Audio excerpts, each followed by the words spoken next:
Media پر اکثر India اور پاکستان کے کرکٹ اور ہاکی میچز چھائے رہتے ہیں، لیکن آج ہم بات کر رہے ہیں muay Thai martial arts championship کی، جس میں 29 نومبر کو یہ دونوں ممالک ایک دوسرے کے مد مقابل ہوں گے۔ اس پر بات کرنے کے لیے ہمارے ساتھ موجود ہیں خان سعید آفریدی، جو اس چیمپئن کے ٹائٹل رہے ہیں 2023 میں، اور یہ پہلے پاکستانی ہیں جنہوں نے یہ بیلٹ جیتی تھی۔ بہت شکریہ خان سعید انڈیپینڈنٹ اردو کے لیے وقت نکالنے کا۔ تھینک یو سو مچ۔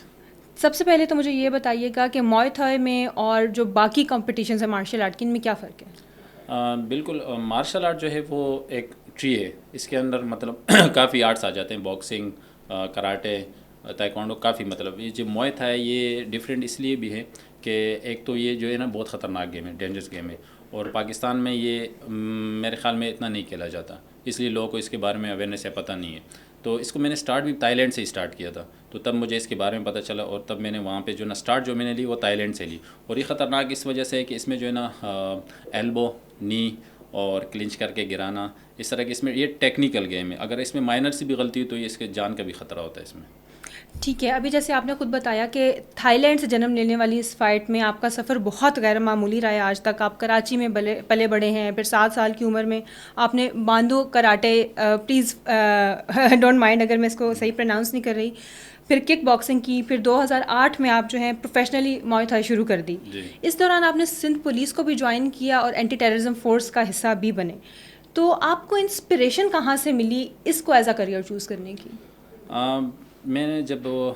کراچی میں تھا تب یہ جو آپ نے بانڈو کراٹے کا، یہ بھی ایک مکس مارشل آرٹ کی طرح تھا، مطلب اس میں جو ہم یونیفارم پہن کے کھیلتے تھے، جیسے کراٹے کا یونیفارم اسی طرح تھا، لیکن کچھ 2008 میں مجھے پتہ چلا کہ اس طرح مطلب کک باکسنگ میں مجھے چانس ملا۔ کک باکسنگ میں میں نے جو جتنے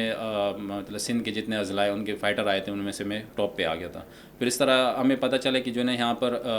سندھ گیم میں موئے تھائی کا ایک ایونٹ ہوا تھا جس میں مجھے سلیکٹ کیا گیا تھا، تو اس میں میرے جتنے بھی حریف تھے سب کو میں نے ناک آؤٹ کیا تھا۔ تو مجھے جب پتہ چلا کہ یہ موئے تھائی ایک الگ گیم ہے تو اس کے بارے میں نے سرچ کرنا شروع کیا، اور میں نے یہ سوچا کہ انشاءاللہ اس کو میں کنٹینیو کروں گا، تو اس کے لیے پھر میں تائی لینڈ موو ہوا تھا۔ تو اس دوران میں پولیس کا، آپ نے جیسے بتایا پولیس کا پارٹ، میں نے 2012-13 میں پولیس کا پارٹ بھی بنا تھا، سندھ پولیس کا SSU،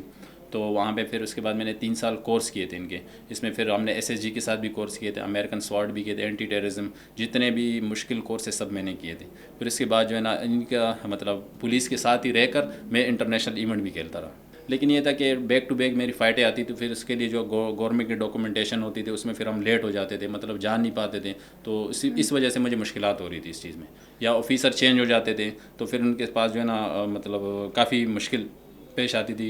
لیو کے لینے کے لیے، یا پھر جو ہے نا باہر جانے کے لیے جو ڈاکومنٹیشن اس میں مسئلہ ہوتا تھا۔ سو اب جو ہے آپ کا اگلا مارکا وہ 29 نومبر کو اسکیجول ہے تھائی لینڈ میں انڈین فائٹر کے ساتھ۔ آپ نے اپنے کریئر میں زیادہ تر تو انڈین فائٹرز کو شکست ہی دی ہے، اور انفیکٹ 2019 میں 90 سیکنڈز میں آپ نے چلتا کیا تھا اپنے انڈین حریف کو۔ سو اس مرتبہ اپنی جیت کا تسلسل برقرار رکھنے کے لیے آپ کی کیا تیاری ہے اور کیسے رکھیں گے یہ تسلسل برقرار؟ جیسے آپ نے 19 سیکنڈ کا ذکر کیا، یہ کافی مشکل میچ تھا میرے لیے۔ مشکل اس وجہ سے تھا کہ جب یہ آپ نے دیکھا بھی ہوگا فیبروری میں جب انڈیا اور پاکستان کا آپس میں ابھی نندن جہاز وغیرہ بھی گر گیا تھا، تو ان دنوں میں جو ہے نا میں ایونٹ میرے مطلب میرا جو ہے نا سارا کچھ وہاں اچھا مطلب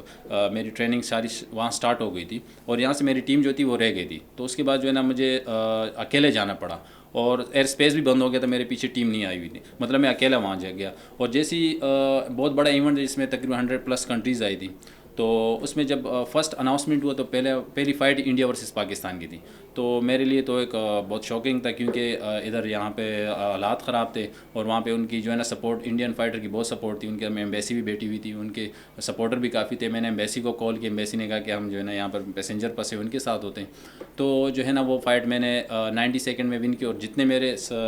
مطلب جو میرے آڈین میں تھے ان کو پتہ چلا کہ اکیلا ہے وہ، تو آڈین نے مجھے سپورٹ کر کے وہ میچ میں نے ون کیا تھا 90 سیکنڈ میں۔ اس کے بعد پھر میری اگلی فائٹ تھی نیوزی لینڈ کے ساتھ، وہ بھی ناک آؤٹ بیس میں نے ون کیا، اس کے بعد پھر پرتگال، اس طرح پھر تسلسل جاری رہا، اور ابھی جو ریسنٹلی میری فائٹ ہے اس کے لیے میں نے کافی محنت کی، ابھی بھی میں تیاری میں ہوں، اور جو فائٹر ہے وہ نو ڈاؤٹ وہ بہت اچھا فائٹر ہے، ریکارڈ بھی مجھ سے اچھا ہے، اور آلریڈی وہ وہاں پر ٹریننگ کیمپ میں موجود ہے، لیکن میں ابھی تک یہاں پر ہوں، پاکستان میں ہوں، کچھ وجوہات کی وجہ سے ابھی رہ چکا ہوں، لیکن ابھی انشاءاللہ امید ہے کہ میں جلدی پہنچ جاؤں، ٹریننگ کنٹینیو کروں تاکہ میں اس فائٹ کو بھی ایزی ہو کے آسانی سے جیت پا سکوں۔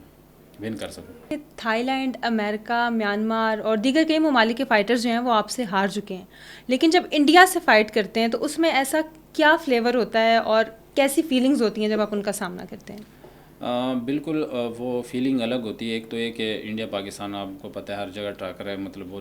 خطرناک قسم کا ہوتا ہے. ایک تو یہاں پر جتنے بھی دوست یار ہوتے ہیں وہ کہتے ہیں کہ بس جیت کے ہی آنا ہے، سب یہی کہتے ہیں کہ جیت کے آنا ہے، ہار کے نہیں آنا ہے. دوسرے جو بھی میچ ہو کہہ رہے بھلے ہار جو لیکن اس سے جیتنے. تو ایک تو پریشر بھی ہوتا ہے اور دوسرا ہے کہ کافی محنت کرنی پڑتی ہے اس گیم کے لیے. اگلا وہ بھی اپنی کنٹری کو ریپرزینٹ کر رہا ہوتا ہے، اپنے مطلب چاہنے والوں کو بھی مایوس نہیں کر رہا ہوتا ہے کہ اس نے بھی مطلب جتنا میں ایفرٹ کرتا ہوں اسے مجھ سے زیادہ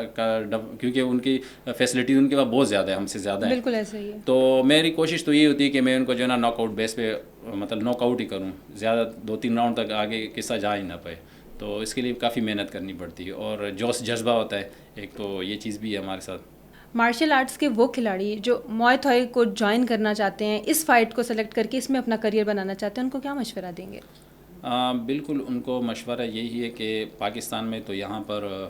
جیسے کہ میں نے آپ کو پہلے بتایا پاکستان میں یہاں پر کیریئر نہیں ہے موائے تھائی کا. ان کو یا تو گورنمنٹ کو چاہیے کہ وہاں سے کوچ ہائر کریں، یہاں پہ جو کوچز ہیں ان کو ٹرین کرے تاکہ ہمارے جو ایتھلیٹ ہے وہ آرام سے مطلب وہی ٹیکنیک سیکھ سکیں، پھر باہر جو ہے نا جا کے ایزی ہو کے فائٹ کریں. کیونکہ یہاں پہ اگر آپ رہ کے یہاں پر اگر آپ یہ سوچیں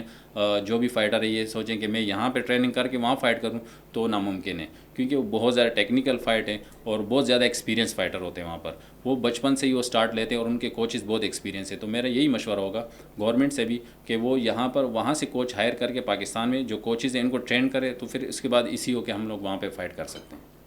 یہ آپ کی سجیشنز بہت اچھی ہیں، لیکن آخر میں آپ سے یہ ضرور جاننا چاہوں گی کہ ظاہر ہے آپ کا پیشن ہے، آپ نے اس فائٹ کو جوائن کیا جو اتنی لیتھل ہے. ابھی آپ ریکارڈنگ سے پہلے مجھے بتا رہے تھے کہ باقی فائٹس میں 90% چانسز بچنے کے ہوتے ہیں اور اس میں 90% چانسز جان سے جانے کے ہوتے ہیں. تو اس پیشن کے ساتھ آپ نے اس فائٹ کو جوائن تو کیا ہے، لیکن جاننا میں یہ چاہوں گی کہ آپ پرسنل کیپیسٹی میں اس کو پاکستان میں پروموٹ کرنے کے لیے کیا کر رہے ہیں اور کلیکٹیولی کیا ایکسپیکٹ کرتے ہیں نیشنل لیول پہ گورنمنٹ سے یا جو غیر سرکاری ادارے ہیں ان سے کہ وہ کیسے اس کو یہاں پہ پروموٹ کریں؟ جی بالکل. میرا نیکسٹ جو وہ گول ہے وہ انشاءاللہ یہ فائٹ کے بعد میرا یہی ہے کہ میں جو ہے نا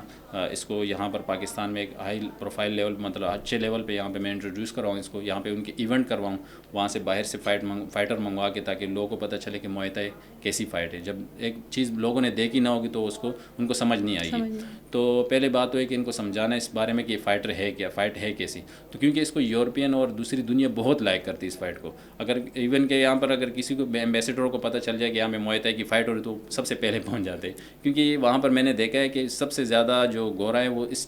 فائٹ کو بہت لائک کرتے ہیں. اور تو یہ ہے کہ میرا انشاءاللہ نیکسٹ گول یہی کہ میں یہاں پر اس فائٹ کو انٹروڈیوس کرواؤں، ایونٹس کرواؤں، اس کے بعد ایک اچھی سی باڈی بنا کے پھر اپنے یہاں پہ فائٹر تیار کر کے باہر ان کے ایونٹس کرواتا ہوں. اور گورنمنٹ سے پرائیویٹ سیکٹر سے یہ کہ وہ اگر اسپانسر میں، کیونکہ آلریڈی وہ ان کے پاس اسپانسر وہ کرتے ہیں، اگر ایتھلیٹ کو اسپانسر کریں گے تو ایتھلیٹ کے بھی فائدہ ہوگا اور ملک اور قوم کے لیے فائدہ ہوگا. تھینک یو سو مچ خان سعید. آپ کے کمپٹیشن کے لیے ہماری طرف سے، انڈیپینڈنٹ اردو کی طرف سے ڈھیر ساری بیسٹ وشیز. امید ہے کہ آپ اپنی جیت کا سلسلہ برقرار رکھیں گے اور انڈین فائٹر کو شکست دیں گے اور اوور آل فائٹ بھی جیت کے آئیں گے. Thank you.